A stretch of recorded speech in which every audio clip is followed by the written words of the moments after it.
Aircon's off. Things are Same. about to get spicy. Hot, sweaty, No, it's just because you sizzling. can hear it. It The actually gets a aircon. bit warm. Yeah. Oh, yeah, Are you there it popping it goes. back on? No, I just turned it off. I can't have it on for the podcast because you can hear it. You can't. It just gets all hot. What a picture we're painting though, because like I'm guessing your aircon's on like a 21, maybe. Yeah, I'm a 19 gal. Interesting. I like a quick blast and then off because if it's on all the time, I think working in offices has turned me off. Coming from Queensland, growing up without air conditioning, none of the schools had it, nothing, buses, nothing. We were really, really late to the game for some reason. And It then, is crazy, right? No one's talking about it. No one's talking about it. That none of us had aircon at school. And it was just a thing. Like, was it the same thing at your school where it's like, well, if it's over 40 degrees, we get to go home? I think that was an urban school myth because that never happened. Yeah, I think so too. Yeah. I don't think it ever fucking happened. We had fans. That was it. No, never went home. It's an urban school myth. No, and then I don't like the feeling of being inside when it's sunny and I'm in aircon. I feel like that is last resort when it comes to weather control. That's the Queenslander in you. Yeah. You're just itching. Itching to get out there. My husband, he loves it. He has them all flown. Maybe that's a Perth thing. They had aircon before us. I don't know. Do you want to start the podcast? Yeah. Riveting. That's temp chat. Taking the temperature on temperature. Oh, no. Sorry, I'm really mouthy because I just had a coffee. Mm. Anyway, enjoy.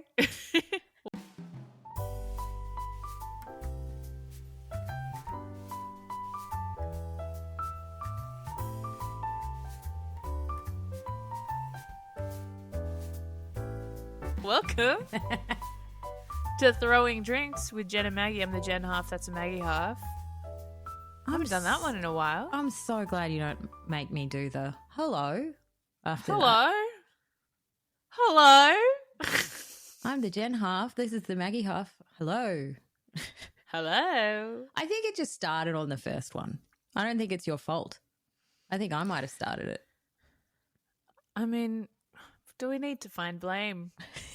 Can we not just be sisters? It feels very kind of like regional radio, like Southern Cross breakfast team kind of feeling, doesn't it? Like that.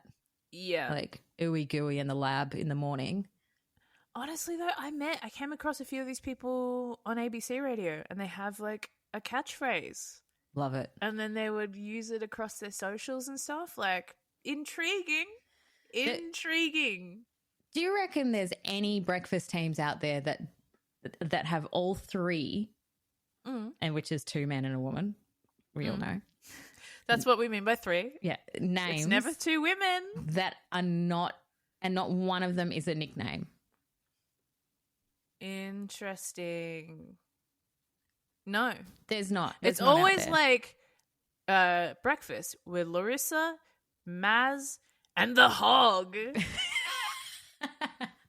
The one that used to get me was Lab Rat up in there's a guy called Lab Rat in Queensland. Oh, okay. Was he on, am I making random assumptions? Remember there was like a kids breakfast TV show that was shot on the Gold Coast? Yes. Like at Dreamworld? Like was Warner Lab Brothers Rat or from something. that? Yeah. No, I'm pretty sure he's that guy. But he had a show with Camilla from Big Brother. And so it was Camilla and Lab Rat. But we used to call it chlamydia and labia. Because it's just like... Did you work there? No. There was only 2 stations back in the day. You had Nova, which was new, and then you had B105, and I don't even know if it's called that anymore. Didn't you have a little national broadcaster called Triple J? Oh, yeah, we did have Triple J. We did. How cool. Look at you. How cool. What a flex. Just a little something. Just a scrappy little radio station that started in 1974, I want to say, 75. I still get a kick out of knowing people who are on it. I don't know. I think maybe inherently back in the day, it'd be terribly cool when I was like 18 to know someone that was on Triple J. When I first met Tom Ballard, I was like, oh my God. The king. Oh my God. The king. The king being a little freak. I was chatting with the beautiful Luca Muller the other day, and he's doing breakfast with Jordan this year over summer. Oh, that's good. And it was delightful. I was like, for the first time, I was like, oh, that's really nice, But yeah, I will say cool. Triple J breakfast during the summer. I used to do it a lot because A, my family not good at Christmas, so I was like, may as well make some money.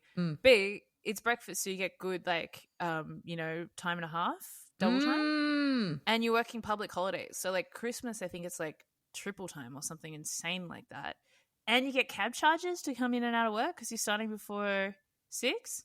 Oh, pretty sweet gig. And then also everyone's on holidays, so you don't get the normal like, fuck you. Yeah, the abuse is different. It's chilled abuse. Yeah, it's way more like, I'm driving to see my family. I got diarrhea from Christmas. Like, there was a lot of diarrhea chat on Christmas. I remember that. I think I was even talking to Luca about diarrhea. That's weird you said that. That sounds like me. Around. I'm always the hit of the party. Talking diarrhea. Where did you see Luca? I saw him at the beautiful Greg Larson's 40th birthday party. I cannot believe Greg Larson. Is this too niche? We're just talking about people that people don't know. No, Greg Larson. He's a national treasure comedian. He's a national treasure. Yes. I can't believe he's 40. That's crazy. In fairness, he doesn't look 40 to me. I don't think he looks 40 at all. No, that's why I'm like, what the fuck? In my head, he's like 35. Listening, yeah. And you don't know, have a look at Greg Larson's page. Tell me that that's the page of a 40-year-old man. If you're listening, DM us. We'll pass it on. We'll pass the good ones. We'll pass it on. Yeah. No, we had he had a beautiful party, and I was in charge of the present, which I always like to be. I think it's like a nice task. I don't mind doing that. And I got him some real fancy adult knives for the kitchen. Ooh. So that's a 40th birthday present. Like you get to 40, absolutely. You got to get a good couple of knives. Yeah. Hey. Yeah. Today has been huge for me. What happened? I have discovered 2 loopholes in the universe in one day. And we were talking before, this is a day where I have not done much at all. All I'm doing is creative writing at the moment, which comes with. She was lying out and tanning her tits. If you're ever wondering what creative writing means, it means lying out on her balcony with her tits out. Look, I'm not going to lie. A bit of that might have eating sugar-free chocolate out on the balcony. That's the ideating stage. You know what? I know you're not. Don't tan. Don't. But sometimes when you're from Melbourne and you haven't felt that vitamins coming from the sky for a really long time, chuck a big amount of SPF 50 on your face and just get the rest out. I'm nice and look, it's coming through. You can't see through the mirror. No, my resolution's terrible. I'll send a photo. But man, I don't think you need to chuck any of those caveats on it. Like I'm traditionally a darker skinned white person. Like when summer, it hits me hard. Like you saw me at my wedding. That was pretty much all natural. Yeah. That was good. I'm a darker skinned Caucasian for no reason, like an olive skinned. But the winter has gone for so long here. It's been ridiculous. Like, so you got to go out. You got to go out and get a little bit pink. Yeah. All right. Loopholes. A bit colour. Loopholes. What are the loopholes? First of all, I accidentally signed up for Adobe Suite. Oh, yeah. And forgot to cancel it. And so I was getting direct debited $30 a month. Bro. And I was like, this cannot go on. So I went to cancel it. They're like, it's going to be $90 to $100 to cancel it. I said, surely there's a way. So then I figured out, and the listeners at home, I know we've got a few techie people, so apologies if you're like, yeah, but this is for the untechie people who have been trapped in an Adobe subscription issue. You go and change your Adobe subscription to the $7 one. There's like a $7 one, right? Instead of the one, right? And then it charges you for that. So it cancels the $30 one and you start off on the $7 one. But that $7 one also gives you a 14-day cancellation period. So then you can directly just cancel that one and it costs you $7 instead of spending $90 to cancel the original one. This is big brain stuff. Beautiful. Well done. So that was the first loophole. Second loophole. I went to get chicken from Coles because it's depressing. Are we talking rotisserie or talking raw? Raw. Oops. Raw. I just wanted a couple of thigh fillets. Yeah. Went to the packages. Oh, my God. It was like $11, $12. Mm-hmm. Looked in it. 3 thigh fillets I saw in there. Mm-hmm. Went to the deli counter. 3 thigh fillets. 3 thigh fillets. $2.60. What? She's done it. She's done it again. She's 2 in a day. Again? I Hero clutched of myself the people, out of Maggie Coles. Honestly, Deli counter's your friend. I knew it was cheaper at the deli. I didn't realize it was like that much cheaper. It's wild how much cheaper it is at the deli. And I don't know why. That's crazy. Yeah. I don't know why people don't want to like queue or it's to talk to someone or it's the packaging. Well, I guess it's like end of the day, right? Like they just have to toss that shit. Yeah. Like it doesn't have a lot of shelf life. I'm going off just vibes here. I'm sure someone can tell me. Yeah, I don't know. But you know who would know? Cam Duggan. I was just thinking of Duggan.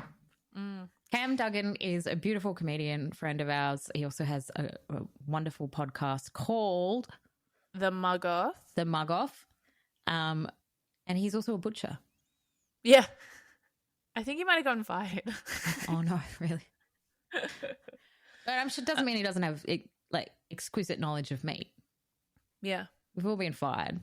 We've all been fired. You take with you what you've learned. Yeah.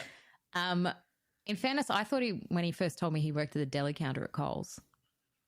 And I thought that for many years. And then he laughed at me and said, no, I'm an actual real butcher, which makes way more sense.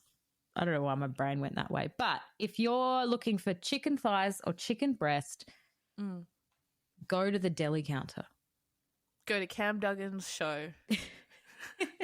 Just ask him, what's the daily specials, Cam? What's looking good to him? Do you think there's someone listening to this going, yeah, that's a normal thing? Maybe, but that's okay. Right? Because I'm sure there are some people who are like, oh, I didn't know that. If you're listening to this fine. and you're able to reduce your grocery costs in chicken whilst screwing over reducing your Adobe Premiere subscription, changing your cancellation fee from $90 to $7 in a day. Yeah. And then you know what you do on top of that? On top of that, it's not a hack I've tried. It's just a hack I've seen. The Adobe hack I've seen is that you sign up, right? But you sign up with a VPN with the country set to Turkey because the Turkish dollar is so weak against the Australian dollar, right? So then you sign up to a Turkish Adobe account and it works out to be something like $7 a month or something like that. I love Turkey's come up a couple of times in this podcast, hasn't it? Like it really has. Look, if the country Turkey wants to take us on a sponsored trip, then I'll go. I'd do SponCon for Turkey. You're going to come back with your lower forehead hair transplant. Yeah, I'm going to have a centimetre of skin on my forehead and the rest will just be hair. I'm going to have perfect teeth. And I'm going to be editing videos like no one's business. Speaking of perfect teeth, I did a deep dive onto Matt Rife. Some good gosh. TikToks. Yeah. I don't hate that guy. I just nothing that guy, you know? He's so like boringly not funny. Like it's not like I'm angry about his stuff. I'm just like, oh, it's just he's just got no talent. Like it's just not such a bad like I saw Steph Broadbridge just wrote out the first 5 minutes of his special verbatim. And it takes a good 4 minutes before he gets to a joke. Like, could you imagine 5 minutes of comedy has elapsed and there is no joke? That's so good. That's crazy. I heard that the tickets for his special were $750. No. Yeah. Really? Yeah. Fuck. Well, I heard it. I don't know if it's true. So is this part of your deep dive? There was just this chick on TikTok who's just this incredible takedown, like a 6-parter of Matt Rife.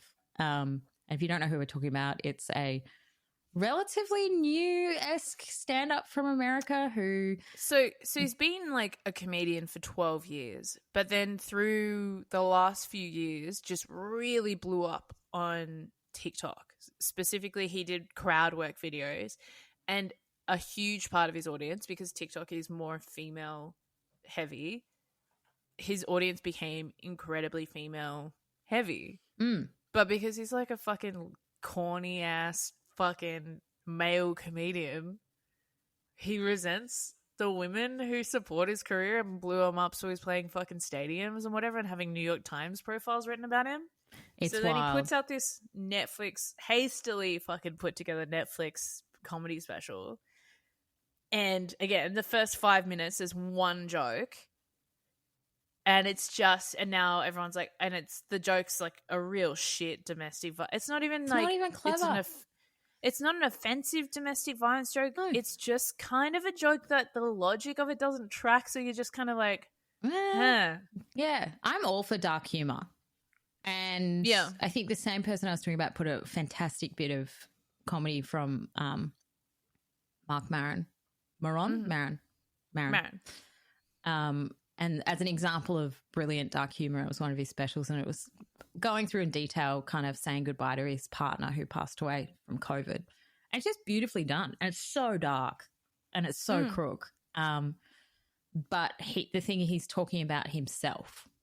You either got to punch up, or you got to punch sideways or yourself. internally. Or it doesn't work. Yeah. You can't just say something as a joke, like an old man, an Irishman at a bar saying, "Who wants to hear a joke?" Do you know what I mean? Like it doesn't work like that. So everyone was just kind of like, "Oh, yeah." For me, I just listened to it. I'm like, this guy's such a dead shit. It doesn't even affect me offensive wise. It's just lazy comedy. That's what I saw. That's what annoys me. It's just always these fucking like lame edgelord people who are like, "Oh, you're just offended." Like, okay, so I remember there was a dude on, it's not part of the reason I left Twitter, but it was definitely this was like a few years ago, back when I was touring more and doing radio and whatever. And I think I posted about, like, I was doing Melbourne Comedy Festival or something. And some guy replied being like, "Women aren't funny." And then I just replied, I like retweeted and I was like, "Then why are you following me?" Because these cunts are always following women that they're abusive to. Always, always, always, always. Whenever I get negative comments, it's always from people who follow me. How do I know this? Because the only way you can comment on my shit is if you follow me. So I'm like, you went to the effort of following me to abuse me. Like, that's fan behavior, frankly. But anyway, this guy is like, "Women aren't funny." And then I'm like, "Then why are you following me?" And then he's like, "Oh, triggered, offended. And it's just like, no. Like, no, it's just a shit joke. If that's your opinion, mate, just go do your own thing. But it's not even his opinion. Like, when I was like, "Why are you following me?" And he's like, "Oh, it's just a joke. I thought comedians can take a joke." And it's like, is it a joke? Like, yeah, is it? What are you saying? Like, jokes are written. Jokes have a fucking punchline. What's the punchline here? Yeah. That's the thing with the Matt Rife thing. Like, what's the punchline? The punchline is like, like the whole premise of the joke is, and like, trigger warning if you do not want to hear this joke, that's completely fine. Just tune out for a couple of minutes. But the joke premise is he goes to a restaurant with his friend in Baltimore, and Baltimore apparently is ratchet in Matt Rife's words. And he's white, by the way. Can we just? He's extremely white, so but white. Affects this, and like the whitest, and like affects this black scent, which is like, what is this? So, he's like, "Bitch." It's so cringe. He's like, "Yeah, my boy and I." Like, it's like, bro, it's not. Anyway, someone posted a TikTok being like, I was trying to remember what Matt Rife reminded me of, and it's did you ever watch Workaholics?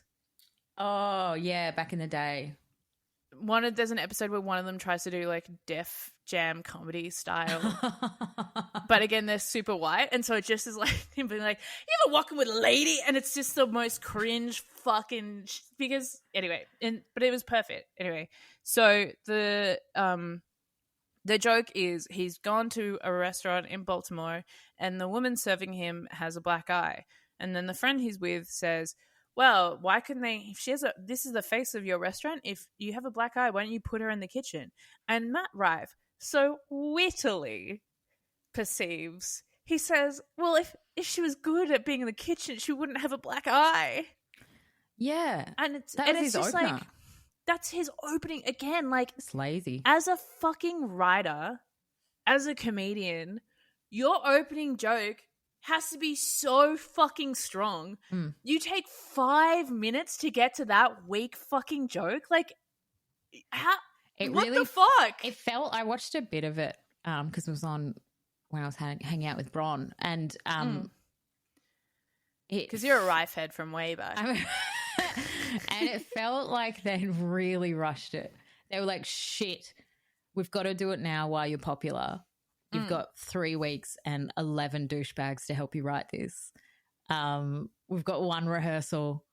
Like we can't really tour it. It was just like, I think I saw a similar thing. What's that cock? Like, what's his name? That Australian.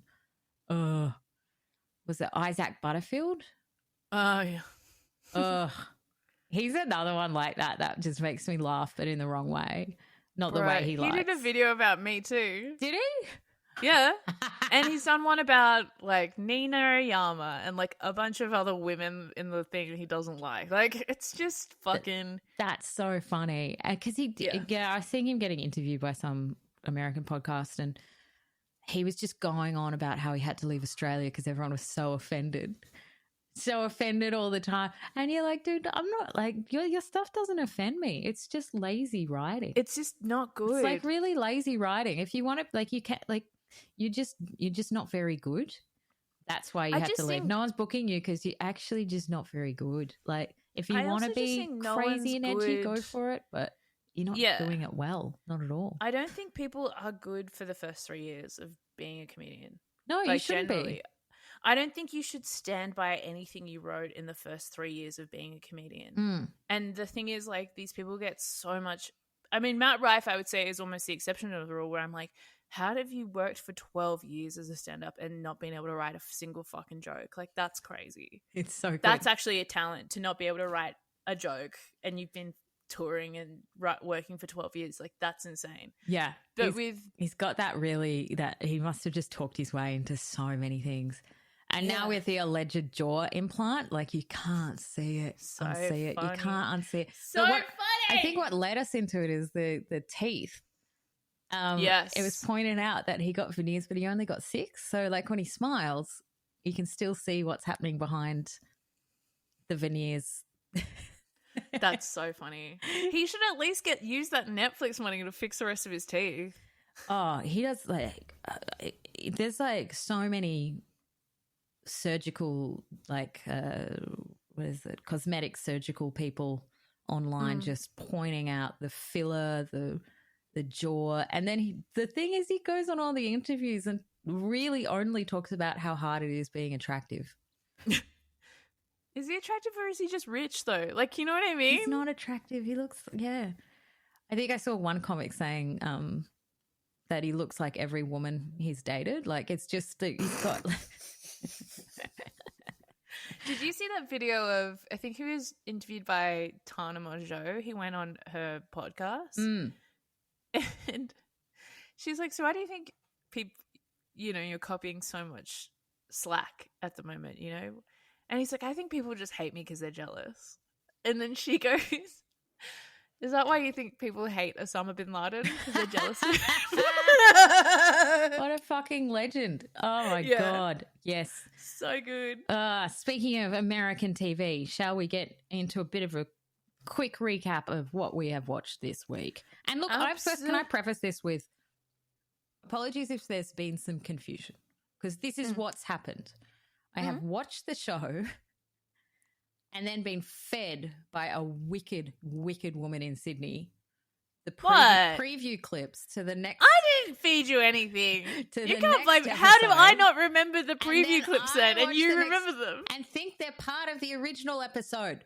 So I think last episode I was like talking about Salt Lake City when they're in the car wearing the matchy Gucci shirts, and that was this. No, episode. but you see, the problem is my memory is so bad Mm. that when you say these things, I'm like, oh, I must have just forgotten. So I could have just made stuff up, probably. It's Totally. like, And I would probably be like, oh, yeah, okay. Because I don't want to like pretend I haven't.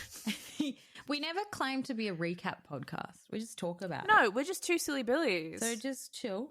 I mean, in fairness, no one brought This is up. okay. And this is the other thing. I would say I don't think anyone notices except you. Yeah, me. I don't know. Yeah, I don't know. Maybe everyone's done the same thing as like watch the preview clips. But isn't that a sign of the times, Maggie? That we're all consuming so much media. I've tried to not watch them this week because I feel they're very long. They're like 7 minutes, which is a good chunk of the show. So, and they're usually the high drama bit as well. I would like to start with Sydney because I've just watched that. Yep. Wild. What a brilliant episode. Well done, Princess. Is it Matchbox? Well done, Matchbox. Mm-hmm. Well done. We were on you last week. We Yep. said put some laughs in.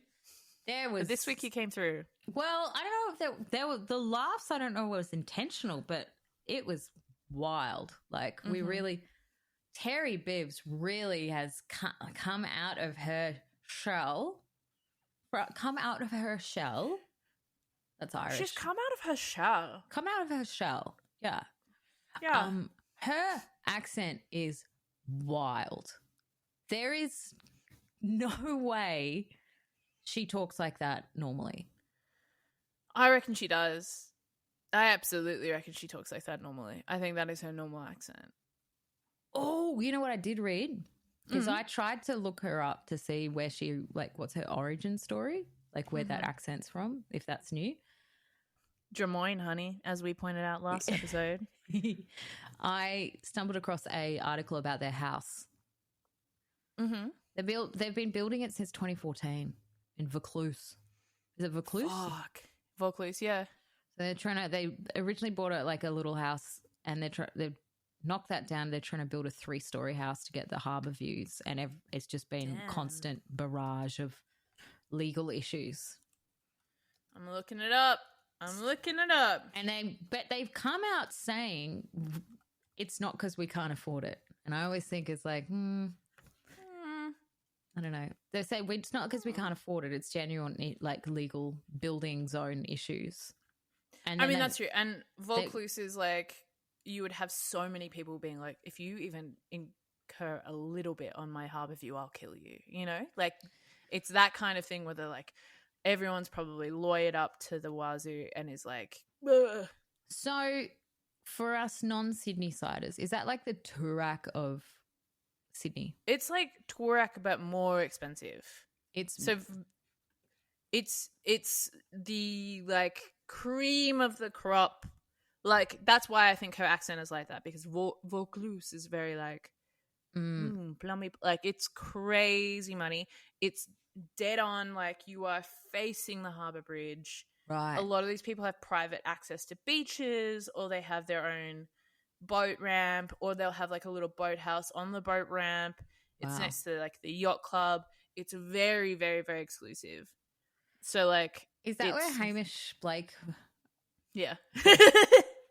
The everyman? Yeah, I'm pretty sure. Yeah. Yeah, okay. I know this house. The Vaucluse house. Yeah, right. That they're renovating. Oh, we're Googling, by the way. Googling. We're Googling. It's near Parsley Bay. So Parsley Bay is a little bay beach. It's actually in danger of being shut down. Sydney Water trying to reroute the sewers through Parsley Bay, and people are like, no. But it's like very close to where Kanye West and Jay-Z recorded the Watch the Throne album, if that means anything for anyone listening. Wait, did they record it in Sydney? Yeah, they rented a house and like flew people out here and stuff like that. Really? Yeah. Wow, that's a bit of fun trivia. That's why the lead singer of Sneaky Sound System, I think, is sampled on one of them. Ah. And can I tell you this story, which I feel like is my very tangential link to Beyonce? Yeah. I used to work at a Triple J. shop called at Triple J. I don't know if I've mentioned it. No, I used to work at a shop called Mag Nation. It started in Melbourne, I think, and then they opened one, in Sydney. Is it still going? I like that. No. It shut down, I would say, like 10 years ago. Okay. I liked it because of the name. Yeah. It was a very cool shop to work in. In fact, I was deemed not cool enough and fired. But anyway, whatever. You and Duggan. Me and Duggan, not cool enough to be butchering a mag seller. But anyway, I remember one night I got asked to stay back because we got like this insane order, and it was like every single fashion magazine across Europe and Asia and Australia. They were like, we have a very specific list we want, and someone will show up and pick it up at 7:00 tonight. So you need to stay back and prepare it. And I feel like it was Kanye and Jay-Z. Because someone rolled up in like a black not limo, but like a big black kind of Sprinter van thing, and just grabbed this box, and like they didn't have to pay anything, and it was gone. And I just feel like the taste level was so like, it was really obscure, like German fashion magazines, and then like kind of artier Australian ones, a few oysters and that kind. Remember Oyster Mag and things like that. And there was like a photo, those kind of ones, and like a few kind of random like zines and stuff we had in store. And I'm like, I reckon, and it was just around that time that I reckon it was them. Didn't slip an in style in. Should have just slipped my headshot in, like. Well, I had no idea they recorded in Australia. That's kind of cool. That's very cool. But that's what I mean. It's like that kind of thing where people just have mansions that overlook the cliffs of the harbour, and then they have like a little jetty that they walk down to, and that's where they put their yacht and things like that. Like it's very that. It's very... When it came out, I was working in a radio station, and we started playing that, you know, doom doom doom doom doom doom doom doom doom. What's that? It's off Jesus, I think. No, it's off. It's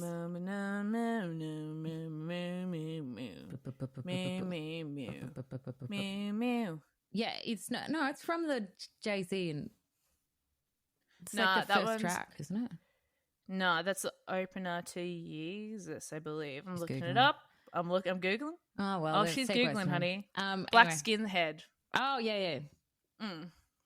Well, it doesn't matter anymore. I thought it was to do with it. But anyway, the person in charge of the music, the MD, the station, thought it was the fire alarm.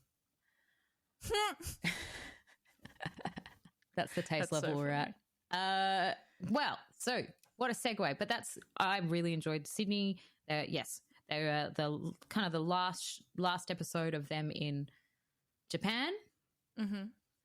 And great girls trip destination, I think. Oh, they knocked it out of the park with that. And also, having Caroline speak Japanese is so sick. Which one? The speech? Caroline that actually speaks Japanese. Yeah. But we only got a little taste of that this episode. We hadn't heard that earlier, had we? No, I don't think so. Maybe she wasn't feeling confident. That is the other thing, right? If you're like, I speak a different language, and then people are like, do it, and you're like, like doing it in front of a native speaker would be so brutal on camera. I did like how she got that tower wrong. It was just a 5G tower. So that's maybe rattled her confidence. Great outfits. Really happy with the outfit choices they all had.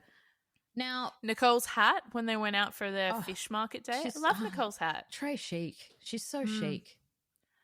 It's just not okay. It's not okay to be that late. I was on Nicole's side. I hate people making me wait, especially if they've made the time themselves. I'm not a late person. I give it a 15-minute bracket, I reckon. Yeah. I feel like something weird happened with that timeline when there was the confrontation at dinner, and Nicole's like, we waited 45 minutes for you. And then Terry's like, we never said we were going together. And then the conversation turned to Terry being like, so what if I was late?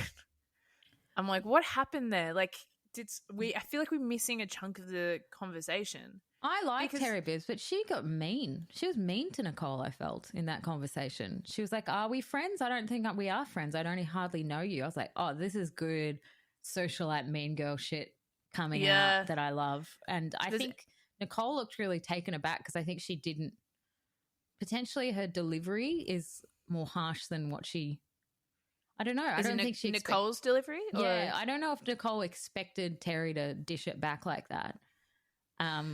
Yeah, I think they think Terry gives more of a fuck than she does. Yeah. Yeah. And I feel like, I don't know. It was interesting when Terry was like, oh, we saw the real side of Nicole come out and it didn't work out. We saw the real her. And I was watching and I'm like, no, I actually think we saw the real Terry Bibbs because we saw a whole season of the real side of Nicole come out. This is season 2 for her. I don't think what Nicole did was not surprising to me. But Terry just switched. I feel like I see what Terry's saying because I feel like Nicole did hyperfixate on something and kept pushing it. But again, I do feel like we're missing a chunk of that conversation. But just the way it was presented, where even Chrissy's like, okay, move on. Like, okay, we're done. Whatever. It doesn't matter. And everyone being like, yeah, move on. And Nicole keeps coming back to it. Yeah. I do feel like I see what Terry's saying by her saying, oh, you know, like the other side of Nicole came out, which is someone who couldn't regulate themselves in that moment. Because I feel like Nicole comes across as very composed and very practical or pragmatic, I would say. Like probably wouldn't argue a point or be belligerent. I feel like that's what Terry's saying. But I also, I feel like Terry's a sneaky one. Like Terry's you can't really pin her down. Terry's definitely Queen Bee. And I feel like Chrissy wants to be in that Queen Bee posse. Yeah. Well, she was in the first season, you know? Like she was in the posse of girls who were kind of not Athena and old mate, Lisa. So like she was in there. She wants to be in this cool Sydney socialite circuit. And from what I gather, and I may be wrong, is that Terry Bibbs really works hard in that. That's her circle. Is that correct? And I don't know. Chrissy I mean, wants more of that, or I don't know. I don't know. I think what it is like Terry's probably got more of a profile than Chrissy at that point. But I don't know. Well, not being in part of that world myself. It'll be fun to throw Victoria back into it. Yeah. I'm looking forward to next week. Yeah. Yeah. I wonder what she's going to – I don't know. I really just also don't – I don't want her to bring up all the Kate Fergate saga again. Everyone's moved on from that except for I think Victoria thinks – Victoria. It seems like from the snippets we got that Victoria thinks that everyone was sitting on it when they were over there, but really – no one gives a shit. And also, fucking fair enough of Caroline to walk out, honestly. If my mum was dead or dying, I wouldn't give a shit about being late. Like, I would expect some grace from my friends if I was late. That's a good point. Or didn't show up. That's a good point. But I'm with you that I feel like Terry was being a bit something. In fairness to Terry, I'd love to find out about this. Of every trip, one of the girls organises it, right? And I don't know how much organising they do. But if she had put stuff behind it and then had been spoken to like that and you'd put all of that it felt like she was hurt in a way that she'd put all this effort in potentially about the trip and then Nicole just has a crack at her for being late. And I'm guessing as well probably a bit frazzled from like the Chrissy onslaught of the previous couple days. Yeah, which I still didn't really understand. It was just Chrissy. I think so. Chrissy's thing is that she feels like every time Chrissy talks to Kate, Terry jumps in and goes like, well, you don't really need to say that, or like, maybe you don't need to ask her that or whatever. Like, and she's like, why is Terry always jumping in over me to defend Kate? Why can't I just have a conversation with Kate? But what she's not realizing is she's asking Kate quite invasive, things. But then also, Kate's an adult woman who could probably tell her to back off if she ever dared to do anything that resembled having a spine in this fucking show. Yeah. Rather than just saying nothing, pretending like she's cool with everything, and then getting arced up and it being beyond the point of repair. Yeah. Look, I'm enjoying it. I'm looking forward to next episode. Man, man. I'm liking the fashion. It's giving the Tokyo fashion was on point. We didn't mention Sally. Sally's been a great peacemaker. I really like her. She's come across really well in this show. Yeah. She's a good balance there. Clearly she's not going to bring the drama.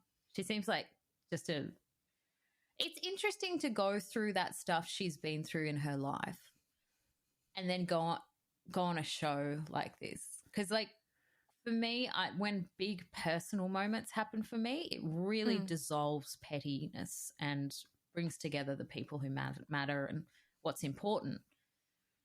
And that's, I wouldn't say on comparison to what Sally has been through. So it's interesting for me for her to go through that and then be like, no, I want to put myself through this petty bullshit, you know. I suppose, obviously like, it's for her company as well, but, you know. Yeah.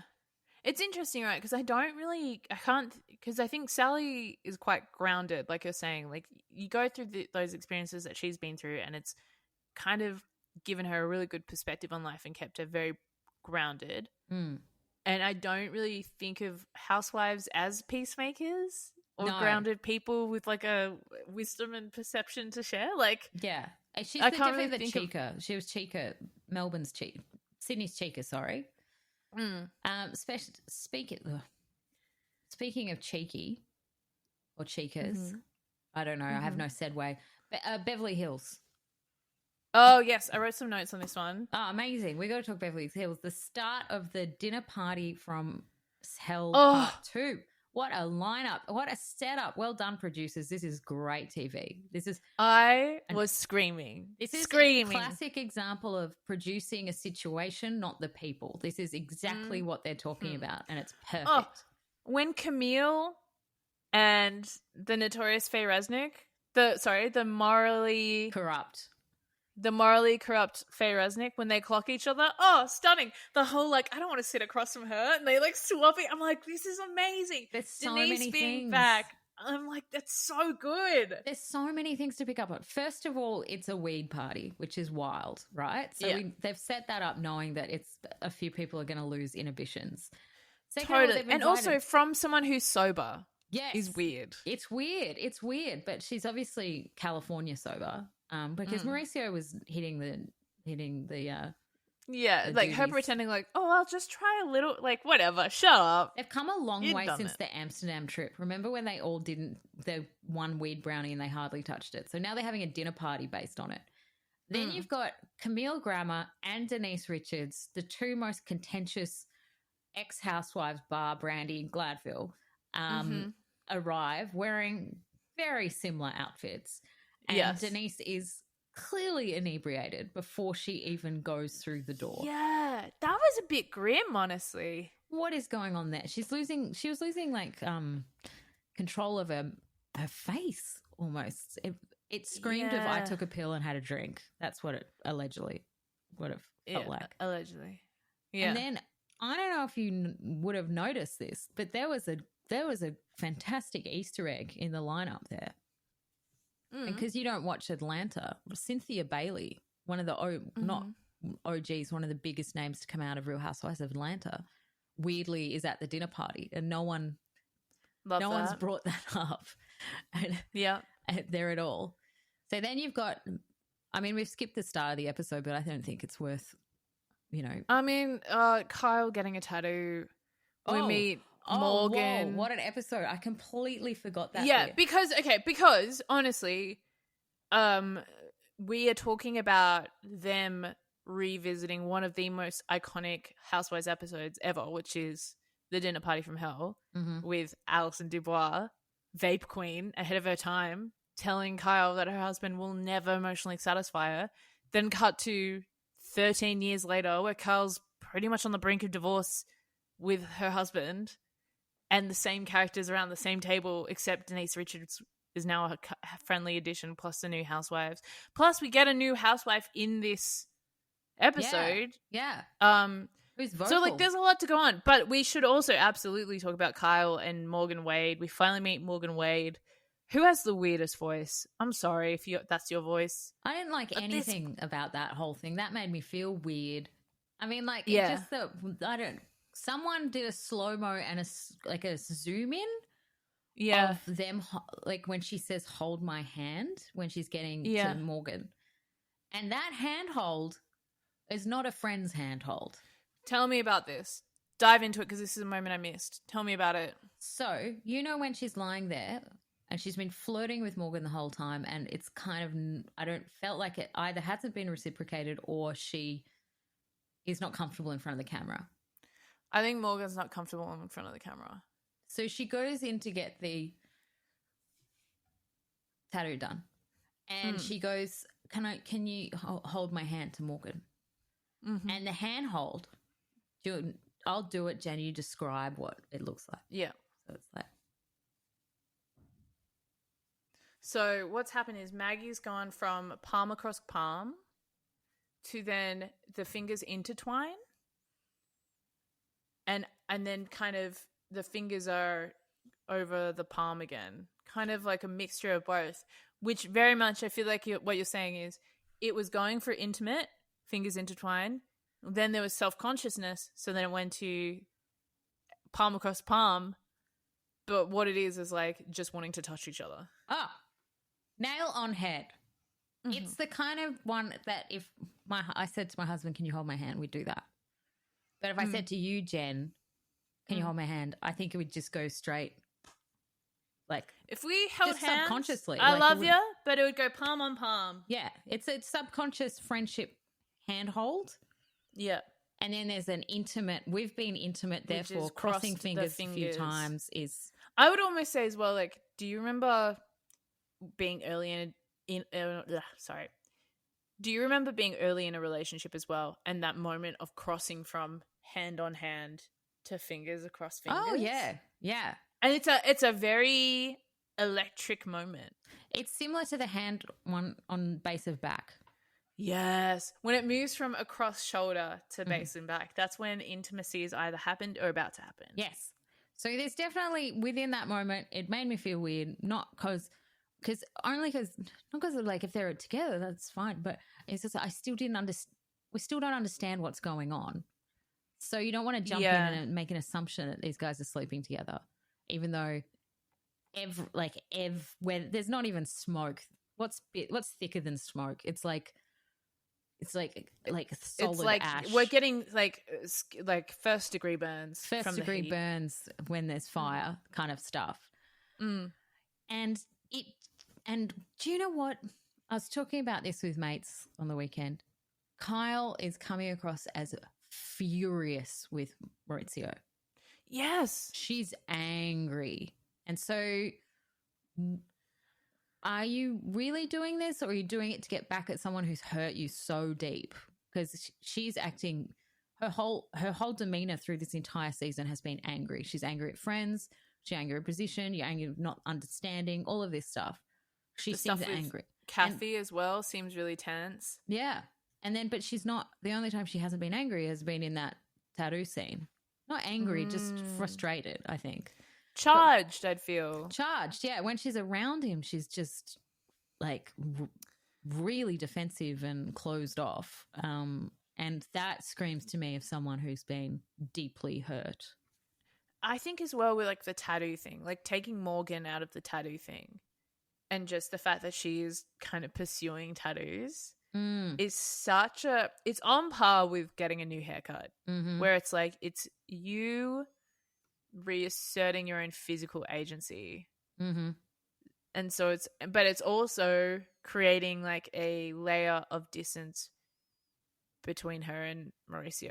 Like it's going like the intimacy that we once had is now I'm pulling back, because like I'm taking charge back over my own body and I'm changing the energy, and. Like you can either like change up or fuck off. And I think nail on head. Jen. And I think also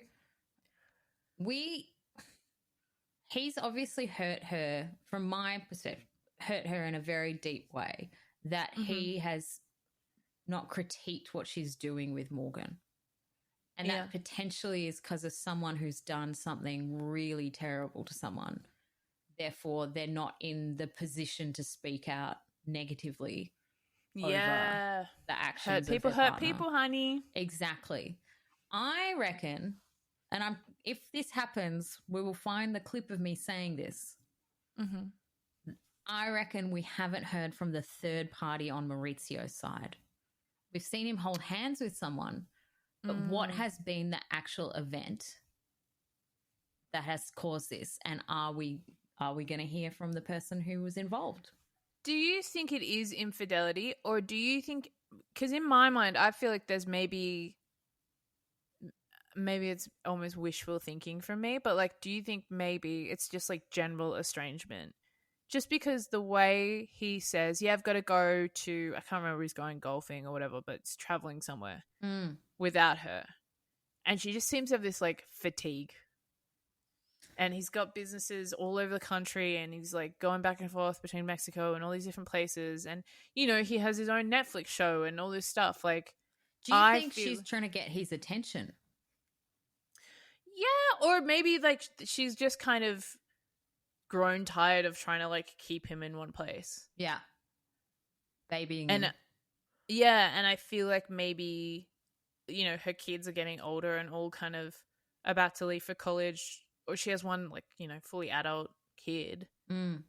So I feel like maybe she's just like, okay, like whatever. Like, look, maybe there's infidelity because like there's been so much reporting of that. And it seems to be like the storyline of the season, all the women asking like, is something going on? I see all these I will say Sutton's fucking me off. This whole concern trolling thing, that scene between her and Kyle at Kyle's house before the dinner party starts, where she's like, my husband's going to London. My ex-husband's going to London, and he was maybe going to take my kid, but now he's not going to take my kid. Do you know what? Kyle's like, okay.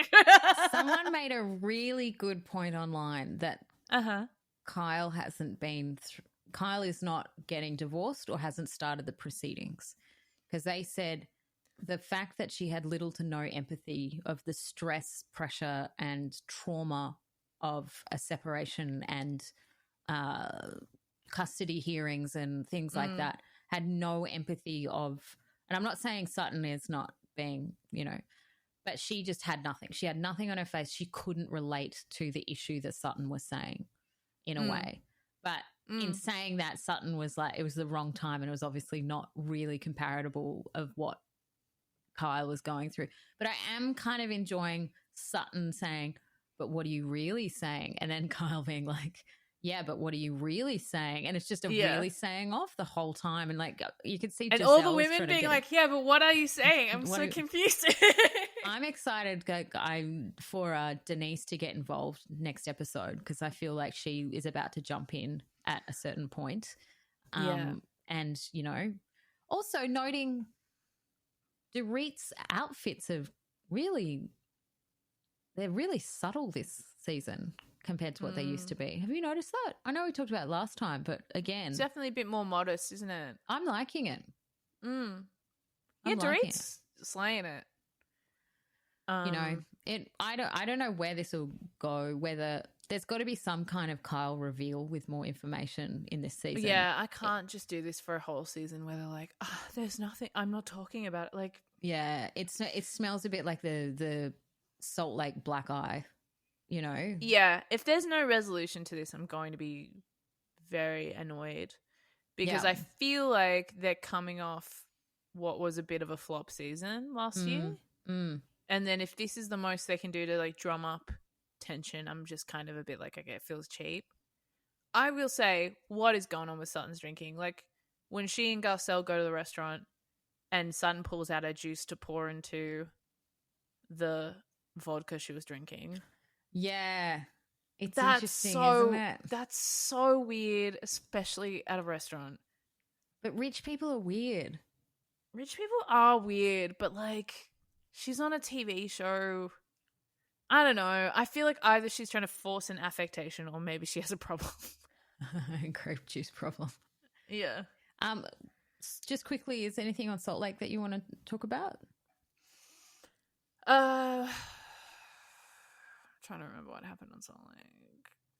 Did I write notes on Salt Lake?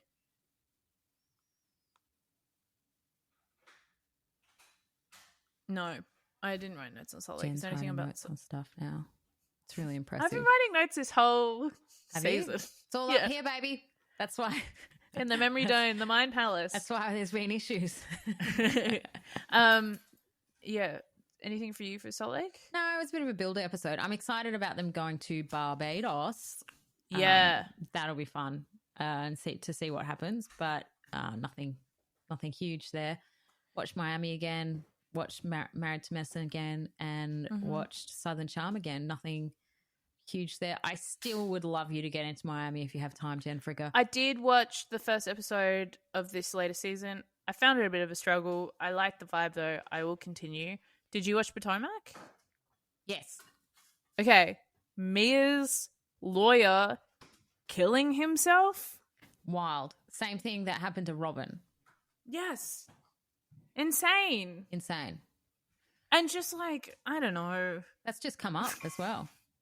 What a dark storyline. It's very dark, isn't it? Very dark. I don't know if I'm liking this anymore. Like I've kind of been reading a bit about this whole Wendy getting called Osu or whatever. And there's some like racial type of underlining to it. Bit of lateral violence type vibes. That I'm like, oh, okay, maybe they're playing this thing that's pretty heavy as a joke, and maybe that's not cool. Maybe that's why they're so upset.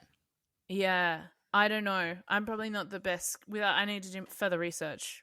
But you did your whole degree on Nigerian. I cultural did, history. yeah, I did.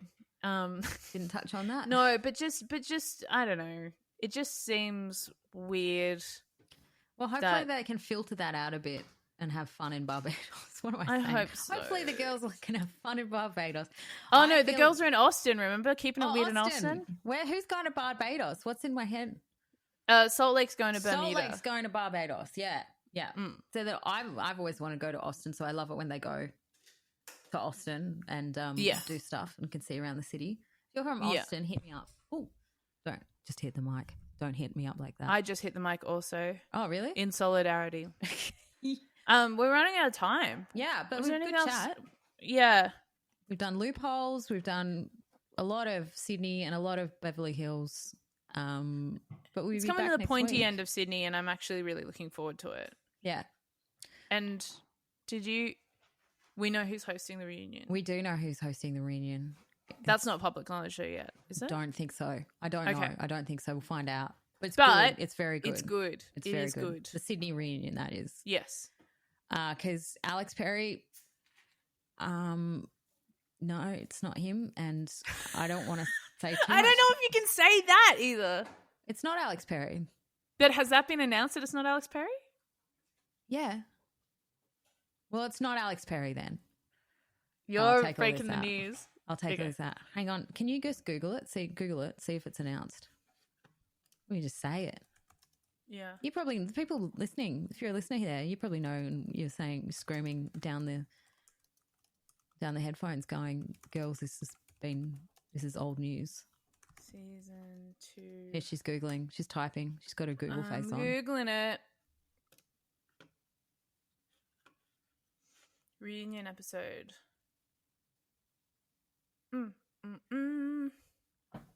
No. Oh, yeah. Okay. No, it actually has all been announced. It's been announced. So it is the delightful, beautiful Joel Creasy, Australian comedian, comedian to the stars, personality, sweetheart. And I do remember talking to Joel many years ago saying this was his dream gig, is to host a reunion. So I'm so glad it's happening. Yeah, I'm going to submit a question. That's what I should do. Oh my God, yes. I'll message him. What would your question be? Terry Bivs, is that your real accent? No, that's a yes or no. We've got to get one where they've got to elaborate. Okay, mine would be, Kate, you've said, sorry, I've got to frame it like a thing. Jen from Sydney wants to know, Kate, you've said you've watched every single episode of every Housewives ever. Who is your favorite housewife? Because I feel like that would tell us so much about who she sees herself as, and what she sees herself as not. I'm going to message Joel. Yeah. Do you think they've already shot the reunion? They probably have, but we'll just give it a shot. See if we can get the audience of 2. Oh my God. Okay, yeah. Amazing. Well, Jen's got to do something else, so we got to go. Sorry, babies. Have a beautiful week. Have a beautiful week. As always, follow us on socials for more. If you've got questions for us, at Throwing Drinks Pod, leave us a review if you wish. And 5 also, stars if you're overseas and you want to see Sydney, well, you can see it. There's clips on TikTok and stuff. Oh, yeah. Of who you're talking about. Of we're talking about. Oh, yes. So there might be, if you're looking for accents like we're talking about and you can't watch Sydney, just chuck on. Chrissy, I don't know what you're talking about. There's a lot. Just type in Sydney binge, and Foxtel have been really good at putting. Well, you know what we should do? Use your cheap Adobe subscription to do like a supercut of Terry Biv accent. I feel like as soon as we crack it, it's going to be so good. It's so good. I love her for it. It makes me like her more. That is good housewife casting. Yeah, it really is. She is a good housewife. She's a great housewife, and I like her fashion. And tell her I say hi. All right. Bye. Bye.